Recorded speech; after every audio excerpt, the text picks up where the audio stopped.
Am I the a-hole for refusing to help my siblings with our mother's funeral plans and for telling them I do not want to be named in her obituary? My mother died 2 days ago. My siblings were all with her when she died. I was not. She was a bully to me and hated my guts for as long as I can remember.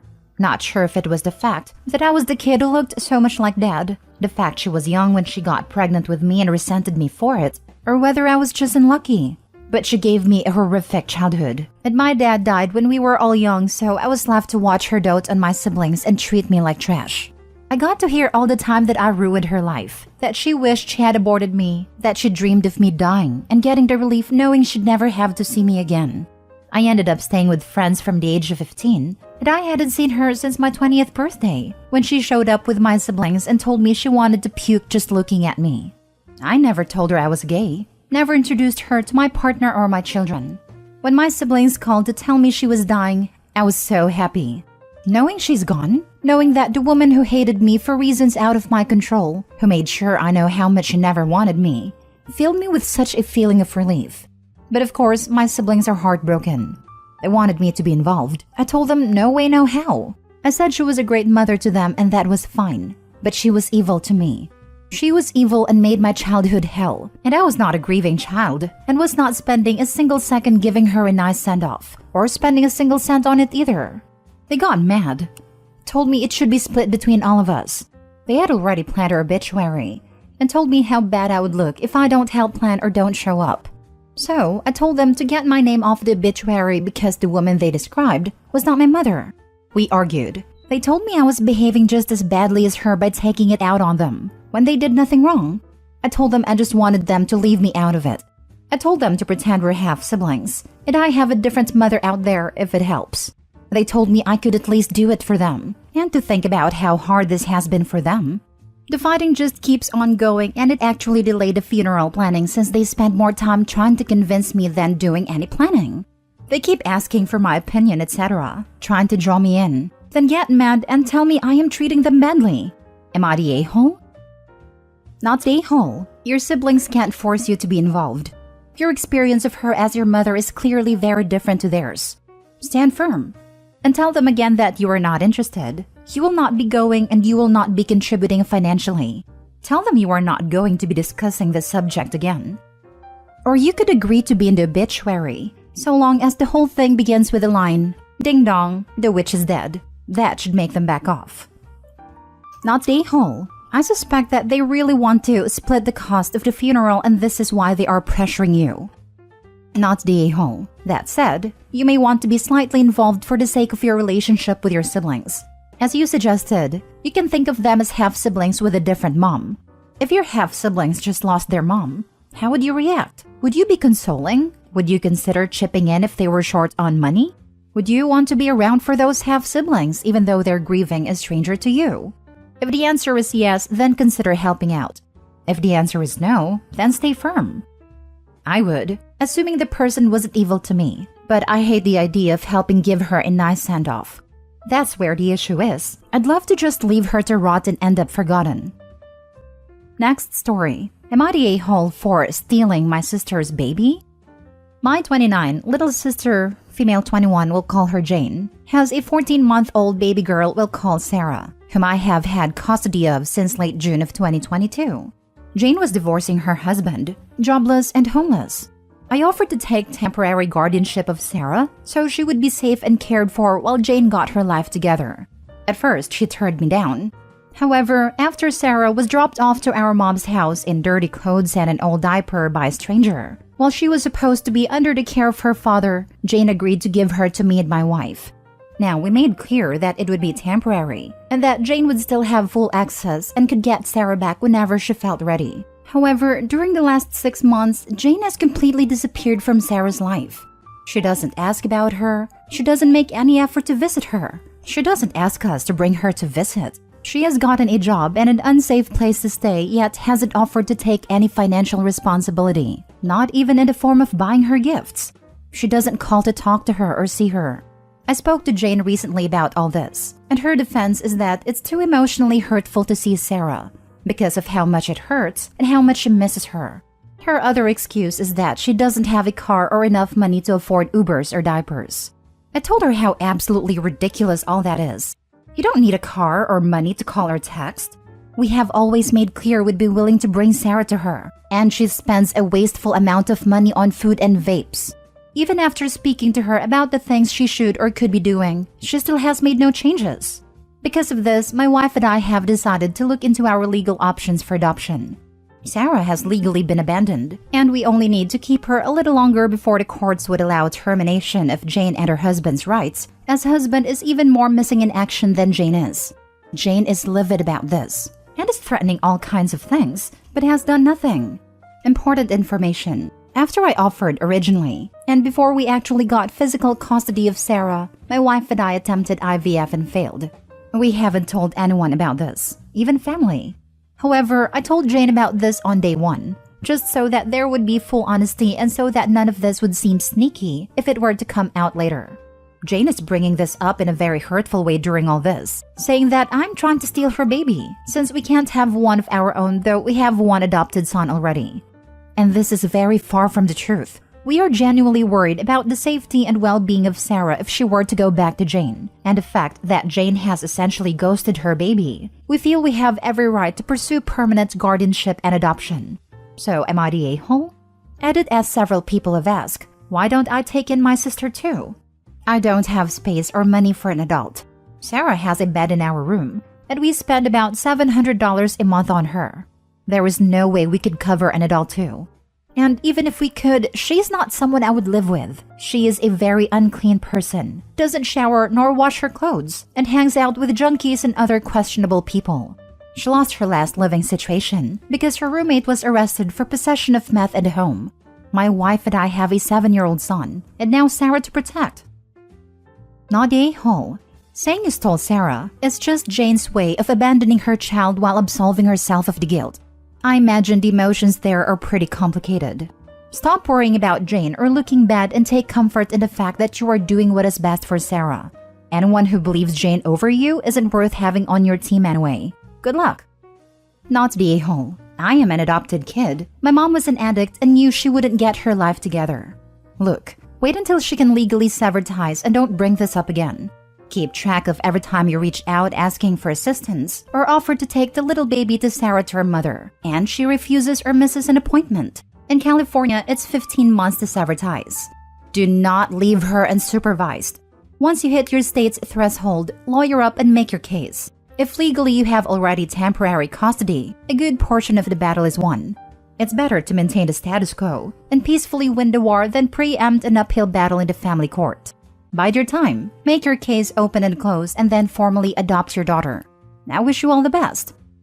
Thank you. This is exactly the plan. Where does the rest of your family stand on this issue? Will they support you in this process? My mom is on the fence, but all my siblings are on my side. If your mother ever gives you pushback, you should remind her how Sarah was delivered back into her life, in dirty clothes and an old diaper.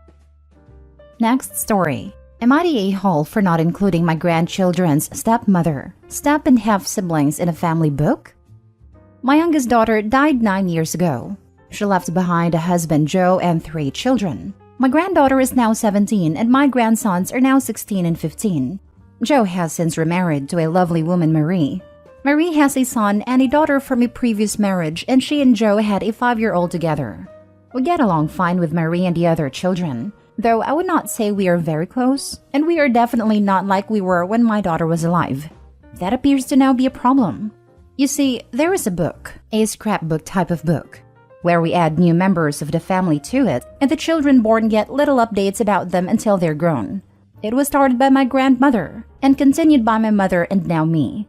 It's not in the best condition, but we cherish it in the family, and those who are gone. When we look back, there's little memories in there to make us smile. Well, I do not have Marie or any of her children in this book, but they're aware of the book's existence from Joe and from my grandchildren. My oldest granddaughter and her partner became parents recently, and the book became a hot topic. And Marie was unhappy that my great-grandchild was included, but not her and her kids, because my great-grandchild is not related by blood. Joe told me the kids would love to have their whole family added to it, but then my grandchildren claimed something different, and it has become such a mess. Joe, Marie and I eventually sat down to discuss it, and they told me they feel like Marie and the kids should be shown full acceptance as part of the whole family and included. Marie also added that she should be added where Joe is, which is Paige's joint to my daughters, and I said that would never happen.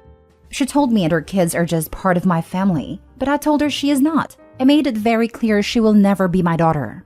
Joe told me it would set a good example for my grandchildren, for them to fully embrace Marie and the children, to drop the need for step, and see that they are all accepted just as much as he and they are. And I told him I could not do that I love him, that I love my grandchildren, but I do not love Marie or their other children. That I like them and they are good to have around, but it is not the same. Now they're angry, while my grandchildren are upset their dad wanted Marie and the other kids to be in the book. Marie called me a terrible grandmother in person, and that she had told her kids I was grandma, and now I had made their lives so much more terrible. Am I the a-hole? Now for the comments. Not the a-hole. This woman is basically a stranger to you. You don't owe it to her to be added in the family book. And your grandchildren understand this as well. The issue is Joe and Marie. I imagine the grandchildren are hurt and feel like she's trying to shove into their memories of their mother. Love that dad lied about his kids' feelings too. Glad grandma asked them directly.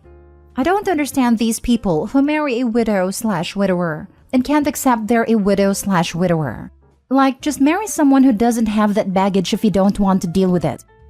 Not the a-hole. This is a very clear-cut case of not the a-hole. Marie and her children are not related to you by blood. Marie is not married to your son or daughter. Marie is married to your late daughter's widowed husband. Joe only happens to be in the book because he was married to your daughter, who has since died. Joe, too, has no connection to you anymore.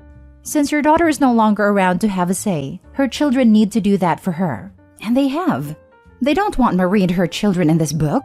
Joe should be happy that you're continuing the tradition for your daughter's children. For his older children, his mother has died, and so should Marie. If Joe and Marie care so much, they should have started a new book years ago for their own blended family. But they cannot demand that extended family members do the same. This is yet another case of step-parents trying to force relationship with their stepchildren. And in this case, she's trying to replace the dead wife/mother. I don't understand why people can't understand that step-parent is an important relationship that can exist separately from children's love for their biological parents. Last story. Am I the a-hole for telling my adult sister that our family isn't cursed because our parents got divorced? My 37 female sister Jan, 41, can't get over our parents' divorce. Our parents have been divorced for over 20 years. Growing up, it was evident from a young age that their marriage was messed up. Dad even cheated a lot and never tried to hide it. When I was 6 and Jan was 9, Dad got Mom a dozen roses. Using context clues from things I remember at a time and confirmation from family, he was trying to apologize for an affair that got out of hand which led to a huge fight. A few years later, Jan saw something romantic/cutesy on TV and asked why he never got Mom flowers. Dad said, "Roses are cursed and make your mom mad at me." Jan periodically brings up the "roses are cursed" BS every few years. I can't keep track of what upsets Jan. She also thinks dates that end in a 1 or 2 are cursed, blue trucks on the highway are cursed, types of food, and a bunch of other stuff nobody should be expected to remember. It was my mother's birthday this weekend, and her boyfriend hosted brunch. I wasn't thinking and got Mom an arrangement that included roses. Mom loved it and put it in the kitchen. Jan showed up later with her family, all smiles, until about an hour later when she went into the kitchen, let out a blood-curdling wail, and started crying that roses were cursed and made Mommy divorce Daddy. She then ranted that I cursed the family by bringing roses into the house on Mom's birthday. I snapped and said Mom and Dad got divorced because Dad was banging his way through our whole zip code in the 90s. Flowers aren't cursed. We are not cursed. That Dad made bad choices. And if she couldn't come to terms with that, then she needed to seek treatment because her behavior wasn't acceptable or normal. She looked at me like I had interrupted her Oscar speech. She and her husband then left and we tried to salvage the day. Mom's boyfriend thanked me, but Mom and our aunt say I'm the a-hole and that Jan is sensitive and delicate and I should have known better than to bring flowers. My husband doesn't care. He just won't go to family functions with Jan there now. Not the a-hole. Your sister clearly has a lot of unprocessed trauma from the divorce. This is absolutely not normal for a grown woman to react this way 20 plus years later. She needs serious therapy. I work with one of her former coworkers, and apparently she flipped out similarly when a colleague of hers was sent roses from her husband, which led to her being fired. This happened about 7 or 8 years ago. She was around 17 when your parents divorced? She sounds like a flipping toddler. This weird superstition is adversely affecting her family and career. You are totally right. She needs help. And what the heck does she think roses are going to do? Your parents are already divorced. Roses aren't going to make them get a second one. Not the a-hole. I was about 17. She was 21, I think. Definitely not the a-hole. Your sister is unhinged. She definitely needs therapy. She's in denial. And I think about your father and why they divorced. And it's made her the way she is. So when this outburst happened, it's almost like she was in a dissociated state and was speaking as if she was a child again. I think that's giving her a little too much leeway. She 100% knows what she's doing. Not the a-hole, but you and her didn't live the same past. This was a really tough one for me to learn. That my trauma from our childhood isn't the same as my brother's and sister's trauma, even if we lived through the same event. It seems like these curses are a way for her to control things that can be controlled and are overwhelming for her. I get it seems like she's victimizing herself, but maybe she doesn't have the same emotional strength, mental skills, or tools that you do. It's okay you snapped. Family is super frustrating, but try to remember something that scares you doesn't scare someone else. Something that makes you laugh doesn't make someone else laugh. Trauma and memories are the same way. I get that, but after a certain amount of time, 20 years perhaps, we don't have to continue to be held hostage by someone else's traumatic outbursts.